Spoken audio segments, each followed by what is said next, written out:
Hey guys hi so I am Abhishek Sah first year में student of Andhra medical college. तो ये आपको पता ही होगा, ठीक है। तो चलो मैं अभी सेकेंड ईयर में जाने वाला हूँ। फर्स्ट प्रॉप जो हो ख़त्म होने वाला है, तो सेकेंड ईयर में मैं चला ही जाऊँगा, ठीक है। तो अब देखो वो जो है कि मैं इसमें बात करूँगा आपके नीट को लेकर। देखो जोश के साथ बात करूँगा कि नीट में कैसे कौन से सब्जेक्ट को टैकल करना है, ठीक है। जैसे कि आपके सब्जेक्ट है बायोलॉजी।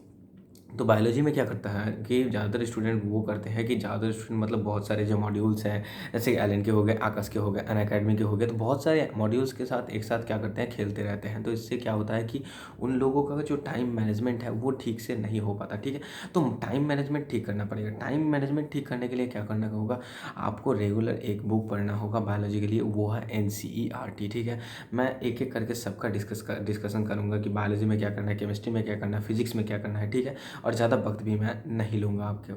तो देखो अभी जो है बायोलॉजी के लिए NCERT बार बार रिवीजन करो। रिवीजन करने के बाद जो लास्ट ईयर क्वेश्चंस आए हैं, लास्ट ईयर में जो भी क्वेश्चंस आए हैं उसको बार बार करो। लास्ट 10 ईयर्स जितने भी हैं सभी कर लो, ठीक है। एंड उसके बाद अगर टाइम बचे तो उसके बाद क्या करो, जितने भी कोचिंग इंस्टीट्यूट है उनके जो मॉड्यूल्स है, उनके मॉड्यूल्स के जो क्वेश्चंस हैं वो आप क्या करो, बार बार रिवाइज करो। एंड अगर आप किसी ऑनलाइन प्लेटफॉर्म में जुड़े हुए हैं तो वो जो ऑनलाइन प्लेटफॉर्म है, तो ऑनलाइन प्लेटफॉर्म क्या करते हैं, बहुत सारे क्वेश्चंस प्रोवाइड करते हैं हर एक सब्जेक्ट का। तो वो जो क्वेश्चंस है उसको आप प्रैक्टिस करते रहो, ठीक है। एंड बहुत सारे ऐसे टीचर्स भी रहते हैं ऑनलाइन प्लेटफॉर्म में जो कि क्या कराते हैं, जो 1 घंटे में 90 क्वेश्चन 80 क्वेश्चन ऐसे करा देते हैं बायोलॉजी के। तो वो आप बार बार प्रैक्टिस करो, तो ये आपके लिए बहुत ही इफेक्टिव होने वाला है, मैं बता रहा हूँ आपको, ठीक है। मेरे लिए भी था, और मेरा बायो में 360 में 355 आ गया था, ठीक है। अब केमिस्ट्री का अगर मैं बात करूँ तो केमिस्ट्री में कुछ नहीं, केमिस्ट्री में भी मेरा अच्छा मार्क्स आया था, ठीक है। तो केमिस्ट्री में क्या होता है कि आपको ज़्यादातर इनऑर्गेनिक केमिस्ट्री के लिए जो है पूरा बुक पढ़ना पड़ता है NCERT का, ठीक है। अब बच गया ऑर्गेनिक एंड फिजिकल का। तो ऑर्गेनिक एंड फिजिकल का अगर मैं बात करूँ तो ऑर्गेनिक और फिजिकल का देखो, इनऑर्गेनिक में कुछ ऐसे चैप्टर्स है जैसे P ब्लॉक हो गए एंड कोऑर्डिनेशन कंपाउंड। तो ये सब जो चैप्टर्स है, इन चैप्टर्स को आपको अच्छे से समझना पड़ता है, समझना होता है, ठीक है। तो ये सब चैप्टर के लिए आप पहले क्या करोगे, किसी भी कोचिंग इंस्टीट्यूट या फिर आप अगर कोई ऑनलाइन वीडियो यूट्यूब प्लेटफॉर्म में फिजिक्स वाला में कहीं पे भी हो, आप पहले अपना कॉन्सेप्ट बिल्ड करो, ठीक है। अभी टाइम है, बहुत ज़्यादा टाइम है, डोंट वरी, लेकिन कॉन्सेप्ट बहुत ज़्यादा ज़रूरी है।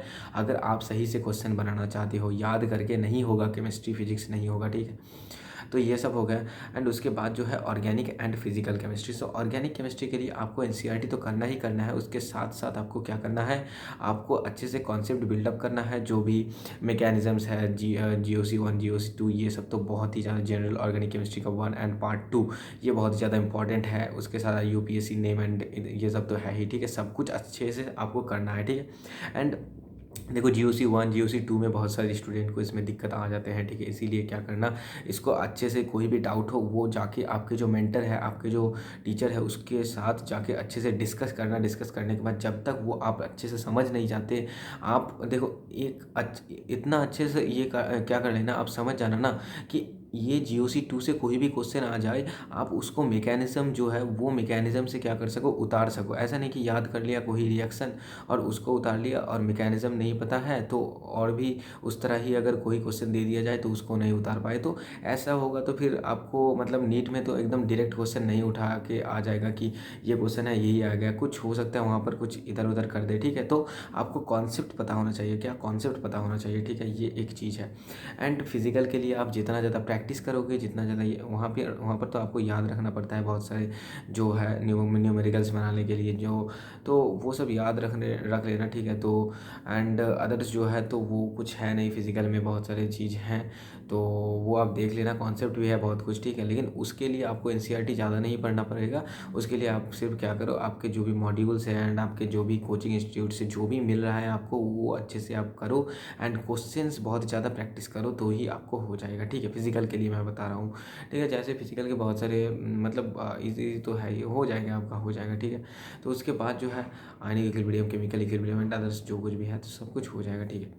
अब देखो है फिजिक्स के लिए आप अगर NCERT सिर्फ पढ़ते हो तो नहीं होगा, NCERT तो पढ़ना ही होगा। देखो NCERT तो वो तो मस्ट है ही, क्योंकि पिछले कुछ साल से क्या हो रहा है कि NCERT से बहुत सारे क्वेश्चंस आ रहे हैं, ठीक है।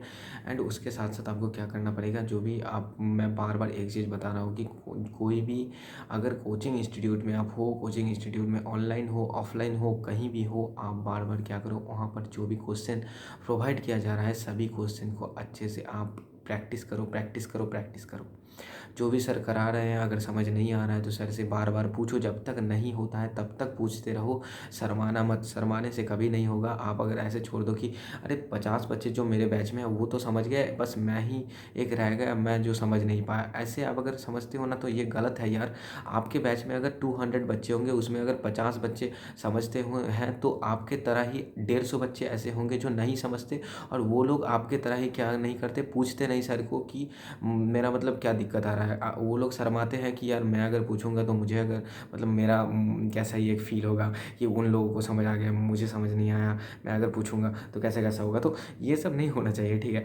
तो मेरा भी ऐसा एक मतलब मैं भी एलन में था, कोटा में, तो मेरा भी ऐसा होता था कि मैं कभी कभी कुछ समझ नहीं आता था मुझे, तो मतलब एक कैसा ही लगता था कि सर को अगर पूछूंगा तो अगर सर मेरा रोस्ट कर दे, या फिर जो पास वाले बच्चे हैं वो अगर हंसने लगे मेरे ऊपर। तो ये सब में घबराना मत, क्योंकि देखो हंसेंगे तो अभी, लेकिन बाद में अगर तुमको नहीं मिला ना नीट तो बाद में बहुत ज़्यादा ज़्यादा पछताना पड़ेगा। मतलब तब आप सोचोगे कि क्यों नहीं मैंने पूछा सर को, ठीक है। वो हंसने वाले हंसते रहेंगे, आप आगे निकल जाओगे, मैं बोल रहा हूँ आपको, आप बहुत ज़्यादा आगे निकल जाओगे अगर आप ये शर्माने वाले डर को छोड़ दो।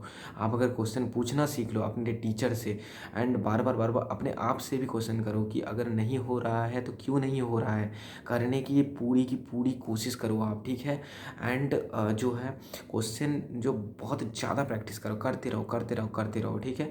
और जो है अगर कुछ गाइड लगे, मतलब गाइडलाइंस की ज़रूरत हो, अगर लगे कि मेरे तरफ से आपको कुछ मतलब चाहिए कि मैं अगर आपको गाइड करूँ, कुछ बताऊँ कि मैंने कहाँ से पढ़ा था, कैसे पढ़ा था, कैसे मेरा बायो में 355 एंड केमिस्ट्री में भी अच्छे मार्क्स आए थे।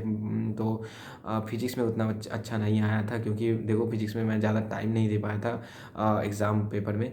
तो फिर भी हाँ चलो मेडिकल कॉलेज मिल गया है तो मैं अभी खुश हूँ, बहुत ज़्यादा खुश हूँ। तो अभी देखो सब कुछ ठीक है। अभी आपके लिए मैं इतना ही आपको सिर्फ बता रहा हूँ कि आप सिर्फ अच्छे से पढ़ो पढ़ो पढ़ो और पढ़ो, ठीक है। और कुछ नहीं करना है, सिर्फ पढ़ना है, पढ़ना है और पढ़ना है, ठीक है। और अच्छे तरह से पढ़ना है, लेकिन क्यों, क्योंकि पढ़ते तो है सभी, लेकिन मिलता है उन्हीं लोगों को जो स्मार्टली स्टडी करते हैं, जो स्मार्ट स्टडी करते हैं, जो मतलब अपने जो इंटेलिजेंसी से खेलते हैं, ठीक है। बुद्धिमानी से खेलो, अच्छे से खेलो तो आप जीत जाओगे। ये खेल है, कुछ नहीं है, ठीक है। तो इसमें आप सिर्फ हार्ड वर्क करो, और हार्ड वर्क भी ऐसे करो जो स्मार्टली हो, ठीक है। सिर्फ वो गधे की तरफ पढ़ने से कभी नीट नहीं क्लियर होगा, ये मैं बता दे रहा हूँ, ठीक है। तो आपको स्मार्टली हार्ड वर्क करना पड़ेगा, हार्ड वर्क तो करना ही है सबको, ठीक है।